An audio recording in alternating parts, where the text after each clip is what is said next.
Ever feel like adulting should come with like a warning label? Haha, wow. Totally. So today we're diving deep into all those wild psychosocial changes that hit us in adulthood. Like, how do we go from stressing about our first apartment to suddenly kind of understanding why our parents did that thing? It's a trip, isn't it? The biggest one. We're breaking down the source material unit-3.pdf, which is basically an encyclopedia for all things adulthood. Think of this as our cheat sheet for those big milestones, and Mm, maybe how to recover from a few detours along the way. I love that. And of course, our expert is here to help us connect the dots. It's not just about getting older, but why it matters, especially for you listening right now. What's up with that? Exactly. It's way more than just birthdays. It's like this whole intricate dance of how we evolve, those relationships we build or don't, our careers, even just what society expects from us at different points. It all kind of weaves together. Totally.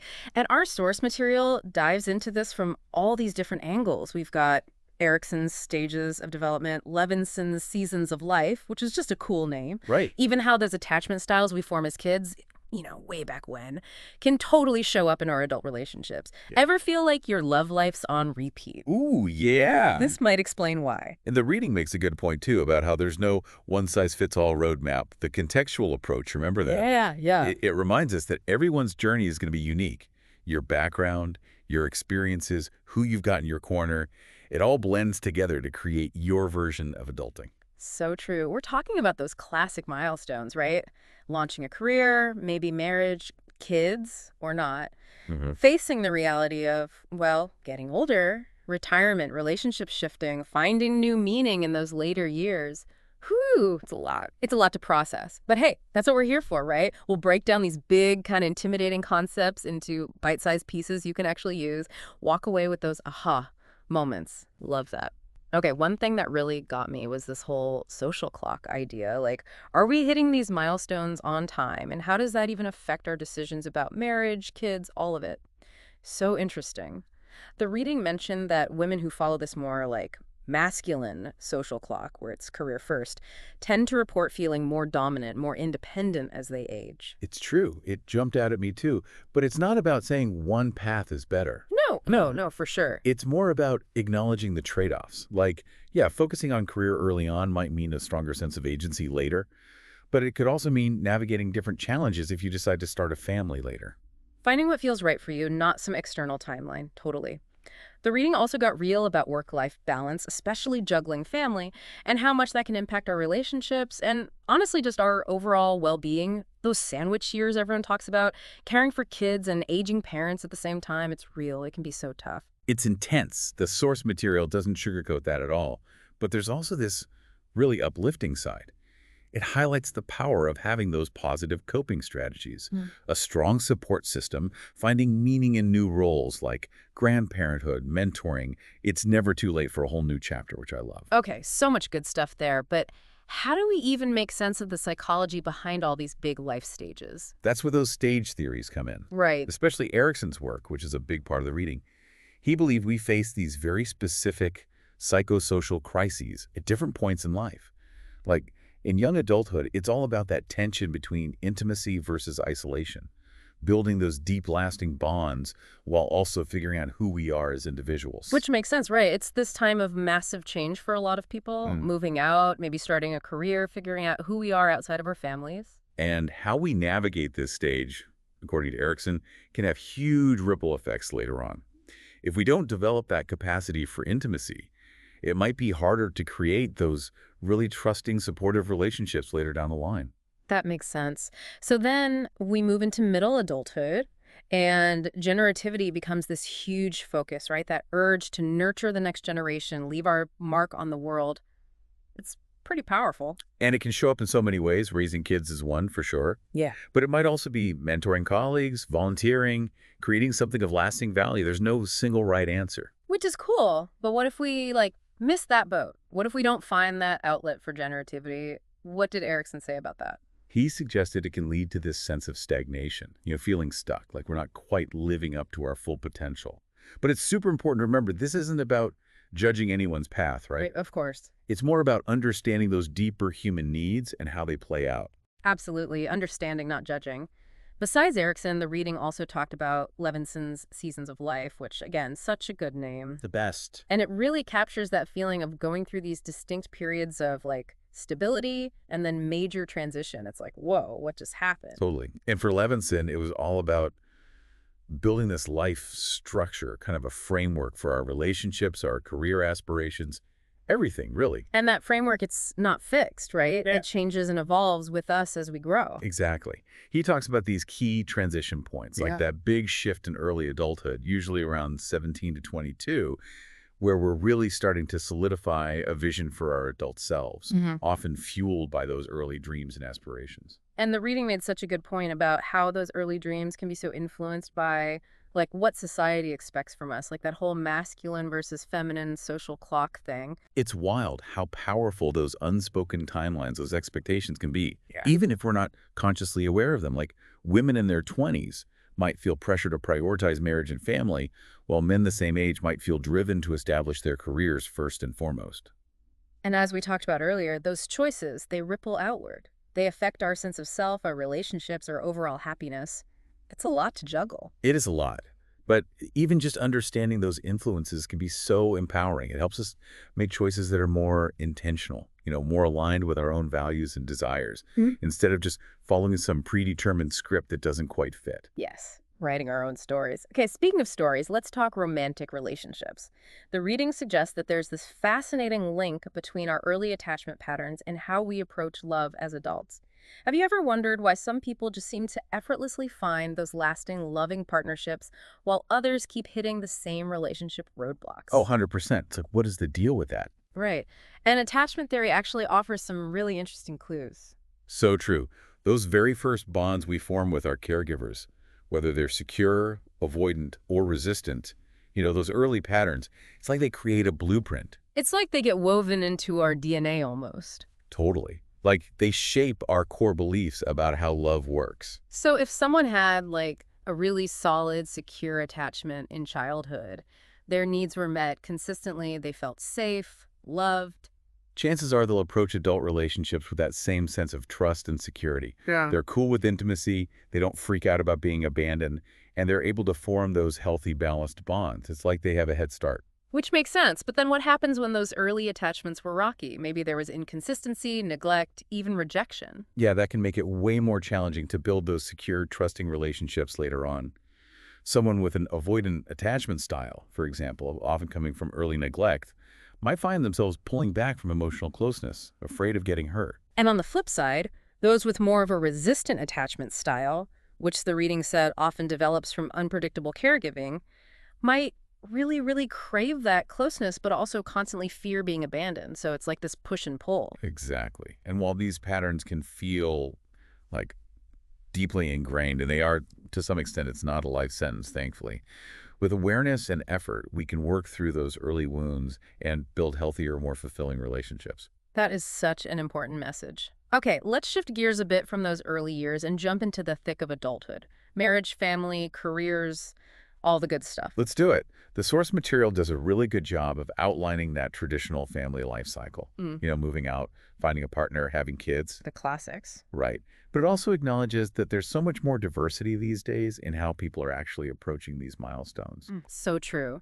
We're seeing more people choosing alternative paths, maybe delaying marriage, opting out of parenthood altogether, putting career first, or just figuring out how to blend it all in a way that actually works for them. It's not a one-size-fits-all anymore. And that's exciting. But this shift away from that one-size-fits-all model also comes with a whole new set of opportunities and challenges, don't you think? For sure. For example, our source material pointed out that while marriage rates have gone down lately, marital satisfaction actually seems to be going up from middle to late adulthood. What's your take on that? Interesting, right? To me, it hints at the fact that the people who are choosing marriage now might be doing it from a more intentional place. Like they've built a stronger foundation, maybe with more shared values and goals. That makes total sense. And for those who do become parents, that transition, as I'm sure we can all relate to, can be incredibly joyful, but also, wow, a whirlwind. To put it mildly. The reading talks about all those classic challenges, sleep deprivation, a million new responsibilities, the impact on the couple's relationship, which is huge. And let's not forget about the financial strain, which, let's be honest, is no joke these days. Huge factor. But it's not all doom and gloom. It also really emphasizes the incredible rewards, that deep love, the laughter, the pride that comes with watching this new life unfold. It's such a unique experience, and shout out to those who find fulfillment in roles beyond traditional parenthood too, right? Like becoming aunts and uncles, mentors, those bonus grandparents to their friends' kids. So many ways to nurture that next generation. Absolutely. And those bonds can be so incredibly enriching for everyone involved. Speaking of fulfilling roles, let's talk careers. Our reading dives into the challenges, but also those amazing triumphs of establishing ourselves in our careers, especially for women who are often navigating this really complex intersection of work and family. It's a constant balancing act. Women are often expected to excel in their careers while also shouldering a huge chunk of the domestic responsibilities. And that can lead to what our source material called role overload. Oh yeah, that feeling of just being completely overwhelmed, stretched way too thin, and honestly just not happy. It's so common, but the good news is it doesn't have to be inevitable. The reading talked about how a lot of women find ways to create a more sustainable balance, whether that's through flexible work arrangements, having a supportive partner, or just getting better at setting boundaries and prioritizing their own well-being, learning to say no more. Which is so key. So key. And it reminds us that we don't have to do it all alone, right? The reading really emphasizes how crucial those support networks are. Friends, family, colleagues. Subscribe now. We need those people to navigate the ups and downs of adult life, wouldn't you say? Totally. Those connections are like gold for our emotional well-being, our resilience, even our physical health. They're a buffer against stress, a sounding board for our problems, and a constant source of, like, joy and just feeling connected. And as we'll explore in the next part of our deep dive, those relationships just become even more precious as we head into those later stages of adulthood. It's amazing how much our view of getting older has changed, right? Like it used to be all downhill after a certain point, but now it's more like the journey continues. Growth, change, we're always adapting. So true. And the reading really emphasized that with successful aging, which I thought was interesting. It's not just about tacking on more years, it's about making those years good. Exactly. Making the most of what's good, figuring out those inevitable losses, and facing it all with, a sense of purpose. Like, I've got this. I'm resilient. I love that. And a huge part of that, according to all this research, is keeping those strong social connections, especially as we get older. Oh, absolutely. Our social circles might get a little smaller as we age, but those connections we do have become even more important. It's that feeling of belonging, purpose, knowing you're not going through it all alone. It's like those relationships deepen as we navigate these big life transitions together. The reading also talked a lot about finding new sources of meaning, identity, especially after retirement. What are your thoughts on that? It's huge. I mean, retirement is a massive transition for so many people. And the research shows that those who really rock retirement, they've often found ways to stay engaged, volunteering, hobbies, traveling more, just spending quality time with loved ones, finding those things that spark joy and give them a sense of purpose in this new phase. Yeah, makes sense. Retirement can be like this big blank page, and it's up to us to fill it in. And we can't forget about the joys and maybe a few challenges, let's be honest, of becoming grandparents. Oh, for sure. It's a What? role that brings so much satisfaction for a lot of people. Sharing wisdom, getting to tap back into that playful side, making those memories with the next generation.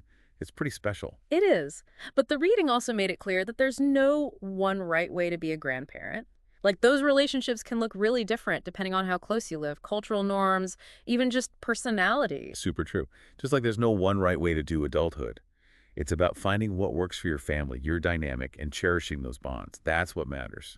It really does come back to those individual journeys, right? What makes your story unique? What are some of the things that surprised you or like the most insightful takeaways you found in all this research about how our paths unfold? Oh, so much. Yeah. It really hit me that everyone's experience of adulthood is shaped by this incredibly complex mix of things. Your genes, how you were raised, your personality, the choices we make, even just the culture we live in. It's a lot. And all those things can lead to some real changes in how we see the world, our priorities, even our personalities as we get older, wouldn't you say? Absolutely. Mhm. Like, remember how the reading talked about possible selves? Yeah, yeah. Those visions we have of who we might become in the future? Well, research actually shows that as we age, those possible selves get more, I guess, realistic, more grounded in what we've actually lived. So instead of clinging to that childhood dream of being a rock star, which, hey, some people achieve. Good for them. Right, right. But for most of us, maybe we're more focused on things that feel more attainable. Finally learning that new language, deepening those relationships that really matter, or even just finding more joy in the little moments. It's like this beautiful trade-off. As we let go of those youthful fantasies, there's this potential for so much more contentment and self-acceptance. It's powerful. Like we finally grown into ourselves. Speaking of growth, the reading also really emphasized self-reflection as we get older. What resonated with you about that? It's interesting how universal that seems to be, Yeah. like across cultures throughout history.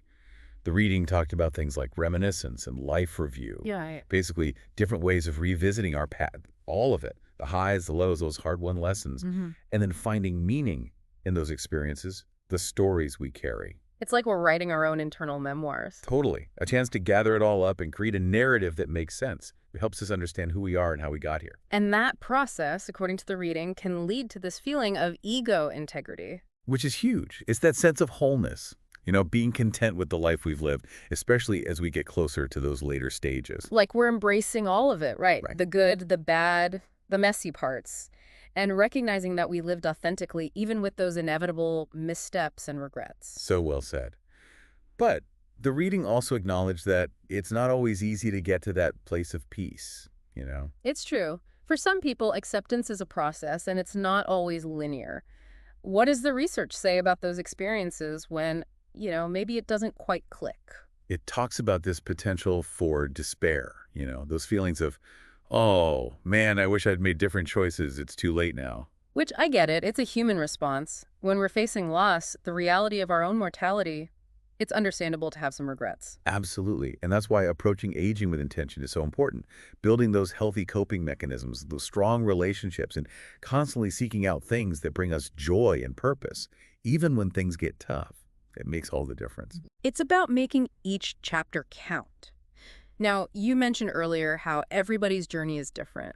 And the source material also looked at some of those key differences in how men and women tend to experience these later stages of adulthood. I thought that was really insightful. It is fascinating. Like, for example, even though both men and women generally say they're pretty happy in their marriages later in life, the paths they take to get to that satisfaction, totally different. So it's like, even though both men and women are generally content in those later life marriages, how they get there can look totally different. Tell me more about that.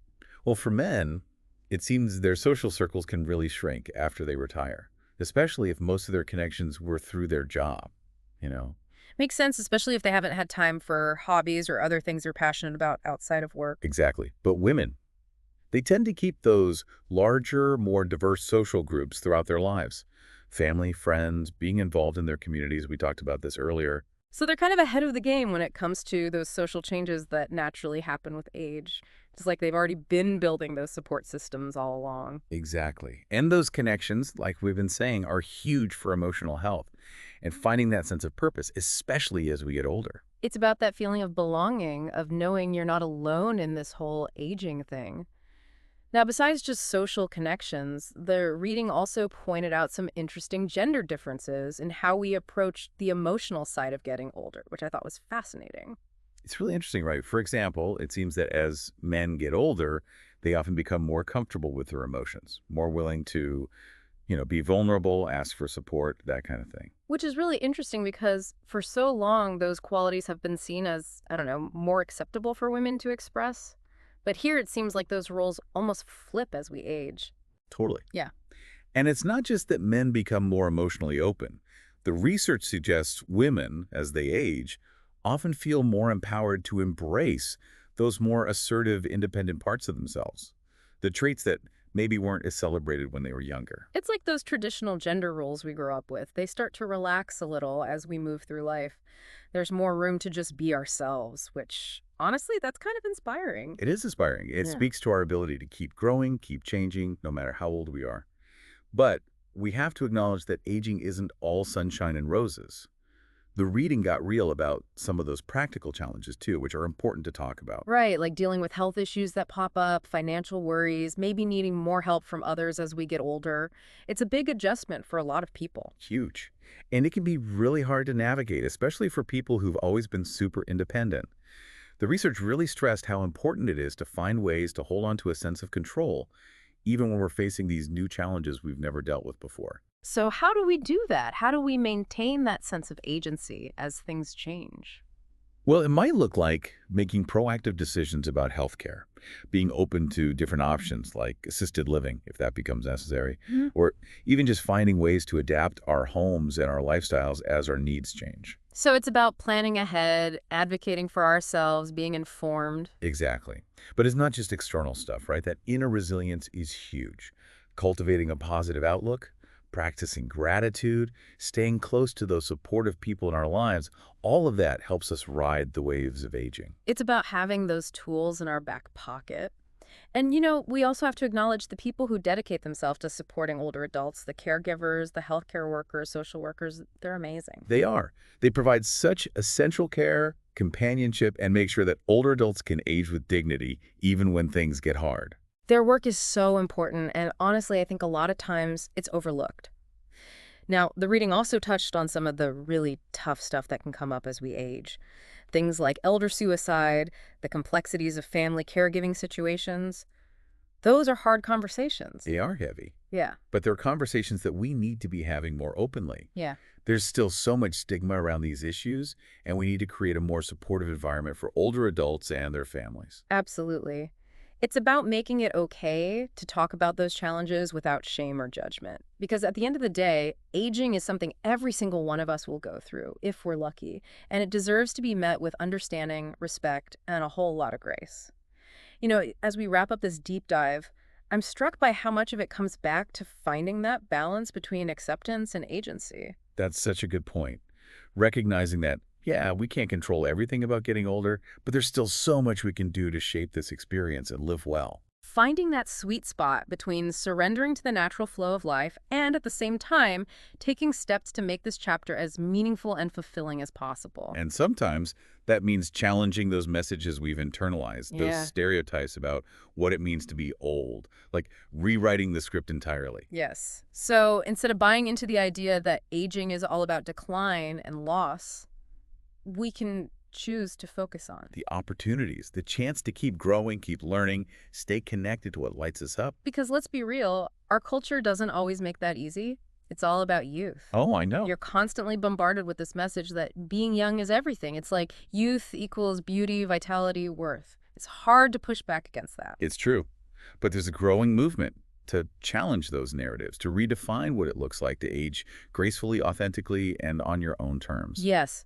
And part of that, I think, is simply recognizing the incredible wisdom and resilience that often comes with age. Like, these are the people who've seen it all. Right. They've navigated so many challenges and come out stronger. They have so much to teach us. They've witnessed crazy societal shifts, technological advancements.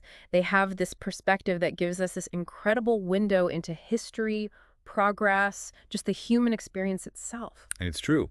And those stories, they can teach us so much about resilience, about adapting to change, about the enduring power of the human spirit. Which I think goes back to that idea of generativity, that desire to leave something lasting behind. And it's not always about kids. It might be mentoring, sharing those hard-won lessons, making a difference in our communities. And that feeling of purpose, knowing you've made a difference, it can be incredibly powerful, especially in these later chapters. It's about finding ways to stay engaged with life, keep learning, give back, and nurture those relationships that bring us joy. It's what makes life worth living. Couldn't have said it better myself. Yeah. And the best part is, it's never too late to start. I love that. So as we wrap up this deep dive into adulthood, what's that one thing you hope our listeners take away from this conversation? That adulthood isn't some finish line you cross. It's an adventure. It's constantly evolving, always changing. And with a little intention, a little self-compassion, it can be an incredibly rich, rewarding journey, no matter what stage of life you find yourself in. Beautifully said. Thank you for joining us on this incredible deep dive into adulthood. And remember, this is your journey. Subscribe Embrace the now. adventure.